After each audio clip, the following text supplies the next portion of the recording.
안녕하십니까. 세상 읽어주는 남자 이상훈입니다. 이 시간에는 사라지는 인플레이션에 대해서 한번 얘기해 보겠습니다. 올 들어 물가 상승률이 계속 0%대를 기록하고 있습니다.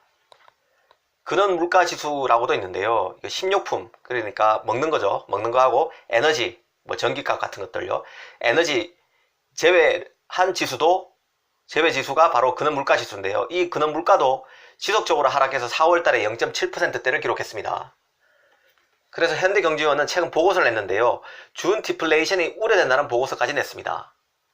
그러니까 물가가 오르지 않는다는 얘기죠. 가만 생각해보면 금융위기 전후로 해서 금융위기 이후로 양적 완화를 시작했습니다. 양적 완화라는 것은 돈을 계속 푸는 걸 얘기합니다. 더 정확하게 얘기하면 금융위기 이후 연 2.5%였는데요. 미국의 기준금리가 그것이 0%대로 떨어졌습니다. 그러면 금리를 더 내릴 수 없게 된 것을 의미하죠. 마이너스 금리는 없으니까요. 그래서 미국의 중앙은행격인 연방준비제도 이사회가 시중은행이 보유한 채권을 사들여가지고 그런 채권을 사들이는 방식으로 시장에 돈을 추가로 공급하는 것, 그러니까 시중의 유동성을 추가로 공급하는 것을 바로 양적 완화라고 합니다. 그러니까 기준금리가 제로일 때 시중에 돈을 더 푸는 이례적 정책을 의미하는 거죠. 양적 완화라는 게. 시중은행이 보유한 채권을 사들이는 방식으로 말이죠. 그러니까 사실 양적 완화 정책 자체가 경제학 상식을 뛰어넘는 겁니다. 돈이 많이 풀렸으니까 물가가 사실은 돈값이 떨어지는 거잖아요. 돈값이 떨어지면 물가는 올라가는 게 정상입니다. 예전에는 1,000원으로 샀었는데 돈이 너무 많이 풀렸다 보니까 이제는 그 돈 가격이 떨어져서 2,000원 줘야 저 물건을 살 수 있을 텐데 지금 그런 인플레이션이 나타나지 않고 있습니다. 사실 그 양적 완화를 주도했던 인물이 미국 연방준비제도 이사회 의장 벤 버냉키라는 인물이었는데요. 이 양반이 그렇게 얘기했어요. 디플레이션을 막기 위해서는 헬리콥터로 돈을 뿌리는 일도 마다하지 않겠다고 그랬습니다. 그런데도 인플레이션이 심하지 않습니다. 과거의 상식을 뛰어넘는 뉴 노멀이 발생했다는 얘기인데요. 그 이유에 대해서 한번 생각해 보겠습니다. 첫 번째, 인터넷 등 온라인 서비스가 너무 많이 확대됐습니다. 이제는 공짜에 가까운 물건이나 서비스가 과거에 비해 너무 많이 생겼습니다. 정보도 공짜, 물건도 공짜인 시대가 돼버렸죠. 모바일기기 확산에 따라 급격히 확대되고 있는 핀테크도 금융 서비스 가격을 대폭 낮추고 있습니다. 두 번째는 공유경제의 확산입니다. 공유경제가 서로 같이 쓰는 거잖아요. 이 공유경제 확산이 소비 수요와 구매 부담을 줄이면서 물가 하락에 기여하고 있습니다. 요즘 현대차도 그렇고 실적이 되게 안 좋은데요. 현대차뿐만 아니라 글로벌 자동차 메이저 업체들이 대부분 다 지금 어렵습니다. 그래서 구조조정도 하고 있는데 이게 전기차나 수소차나 미래차, 자율주행차 같은 것도 있지만 기존의 내연기관차를 안 사고 있죠. 젊은이들이. 사무실도 나눠 쓰고 주방도 나눠 쓰고 있는데요. 공유 오피스도 나오지 않았습니까? 카 쉐어링 같은 경우는 너무 보편화됐어요. 그리고 지금 딱 양분화됐는데요. 대부분의 청년들은 공유경제에 합류하고 있는 상황이고요. 일부 이제 돈 많은 친구들, 잘 나가는 친구들은 외제차부터 시작하죠. 어찌됐든 공유경제가 확산되면서 나눠 쓰는 추세가 소비 수요와 구매 부담을 가격에서 현재 낮추고 있습니다. 세 번째, 소비자가 직접 만드는 시대가 되고 있습니다. 과거에도 이런 게 있었죠. 소비자가 직접 생산 단계부터 관여하는 프로슈머라는 게 있었습니다. 이 프로슈머의 추론은 스스로 물건을 만들어 쓰는 DIY, Do It Yourself죠. DIY를 확산시켰고 최근에는 기술의 진보로 3D 프린터까지 나왔습니다.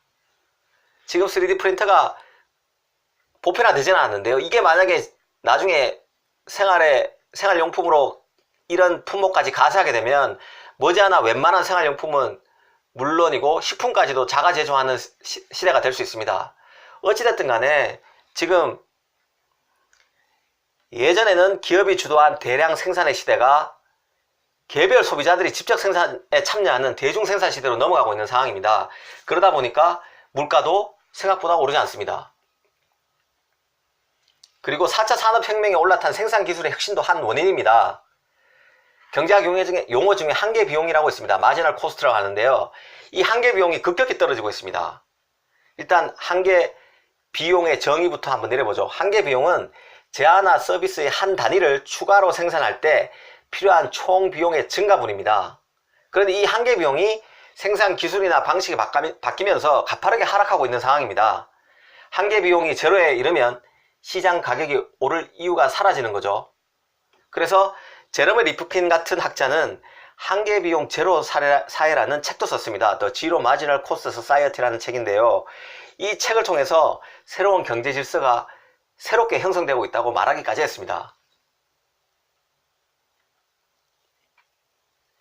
또 수요 측면에서 보면요, 선진국을 중심으로 인구가 정체 또는 감소 추세로 돌아서고 있습니다. 이러다 보니까 아무래도 고령화되면 물품이나 서비스를 아무래도 덜 활용하게 되죠. 그러다 보니까 수요가 줄고 가격도 다운되는 인플레이션의 시대는 갈수록 퇴조하고 있는 상황입니다. 그렇다면 이런 극도로 낮은 인플레이션이 뉴노멀이 되는, 새로운 질서가 되는 이런 시대는 좋은 것일까요? 물가 안정이 경제 안정으로 이어지고 나아가 사회 안정으로 이어지면 모든 사람들한테 유리할까요? 사실 우리나라 발전 과정을 한번 살펴보십시오. 정부 주도의 고도 성장이 지속되는 동안 인플레이션 압력 역시 동전의 앞뒤처럼 따라다녔습니다. 곳곳에 개발 붐이 있었죠. 그 다음에 신도시나 공단이 들어선 지역의 농민들이 일거에 부동산 부자가 돼서 졸부가 되기도 했습니다. 도시 셀러리맨들도 눈치껏 아파트를 청약하기 위해서 애썼죠. 일하면서. 그리고 지역에 좀 땅에 있는 분들은 거기 뭐 신도시나 생기거나 공단이 생기면서 자산가 대열에 올라설 수도 있었습니다. 운 좋게. 말하자면 인플레이션이 계층 이동의 수단이나 기회로 작용하기도 했습니다. 이런 경험에 비춰보면 이미 당도한 인플레이션 압력이 현격히 낮아진 사회, 지금 이 사회, 경제 사회가 안정되겠지만 역설적이게도 계층 이동의 기회는 상당히 줄어들 수밖에 없습니다. 그래서 젊은이들이 99%, 1%의 사회, 그런 구도에 대해서 한호하고 있는지도 모르겠습니다. 사회적 불평등이 고차가 될 수 있다는 얘기죠. 이 시간에는 점점 사라지고 있는 인플레이션에 대해서 한번 살펴봤습니다. 그 원인을 분석해 봤습니다. 감사합니다.